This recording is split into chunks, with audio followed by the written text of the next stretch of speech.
What's good, YouTube? Today I'm going to be showing you how to make a leather passport cover. A friend of mine is going on a trip and asked me to make him one of these, and after I made it, I thought it was just stunning and I had to have one for myself. So I'm going to be making one today and show you just what goes into making one of these passport covers.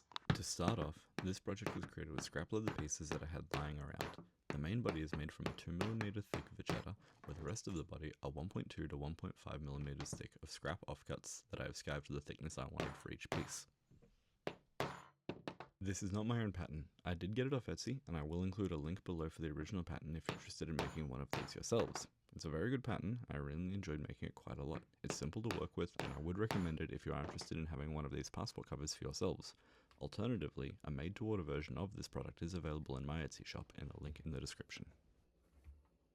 At this point in the build, I've just started wetting the leather, as this allows it to take a stamp and get indented more easily.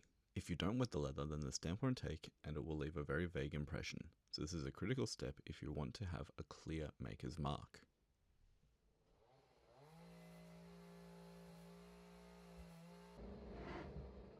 Unfortunately, throughout this build I've had to mute several clips as my neighbour was mowing their lawn and it was quite distracting and took away from the ambience that a quiet build like this will give. Now I'm beginning to dye the leather. I've chosen mahogany for this project as I think the colour suits the nature of an everyday carry when travelling, and it matches well with common colours for shoes and belts.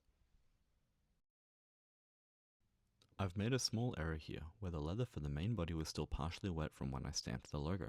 This usually wouldn't be a problem if the entire piece is wet, but as I only wet a small area in the corner for the mark, it's going to leave a pattern over the front of the leather. Let's hope this doesn't affect how it turns out.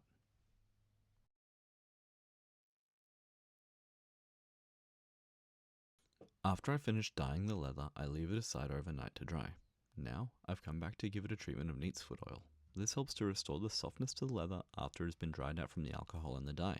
This is a critical step if you don't want the leather to start cracking and breaking after some use.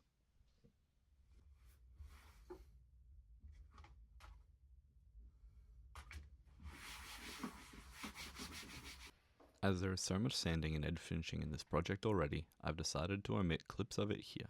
However, I have just finished the edges on the smaller pieces and am cleaning them up now. I'll start to bevel them so that I can begin affixing them to the pieces together and start sewing. When I first presented the original version of this to my friend, we were in his store, and he was so happy to get it and seemed to love it so much, and I couldn't believe how he was telling everyone and making them stop what they were doing to spend a moment to look at something that I had made. Since then, I've made a couple of other projects that have elicited the same reaction from friends and family, such as an apron and a belt. This was a huge boost to my confidence and want to produce content and also to produce more products, as it made me feel like I'm starting to get somewhere, and this has been worth it. Since starting this channel, I've made my first Etsy sale, which is not a lot, but it is still a huge milestone as someone who is trying to begin their own small business. If you are interested in helping my business begin, please leave a comment or check out the store or like the video or do any of the kind of the YouTube thing. It is greatly appreciated. This little trick has become one of my favorites. It involves lining the needles up into the holes that they're going to be going in before the glue actually connects. This ensures a perfect placement every time, and you don't have to worry about the holes being off by a millimeter or two. The type of stitch I use for all of my products is a saddle stitch. This is a traditional hand-style stitching with history that goes back thousands of years. It provides a stronger strength than machine sewing by creating an individual knot on every single stitch. If any part of it breaks, the stitch will remain.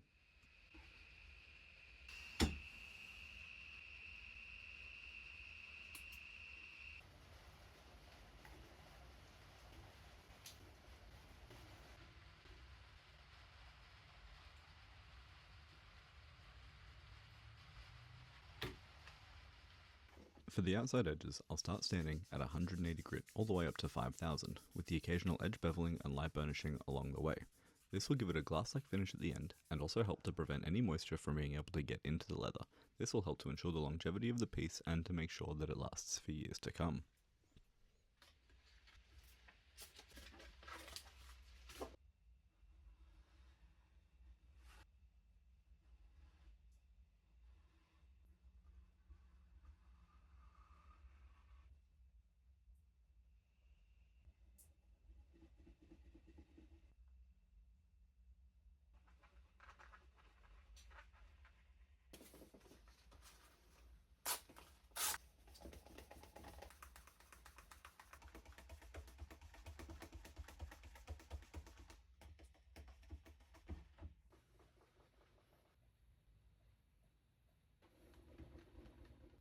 This is a process known as hot stuffing, or finishing inside.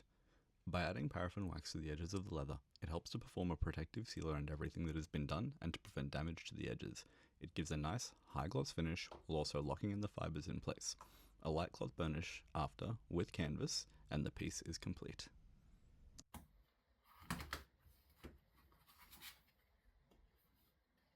Thank you so much for watching all the way through. If you have any ideas for further products you want to see or suggestions for how I could improve, please leave them in the comments below. Please consider liking and subscribing to help me grow the channel. Until next time.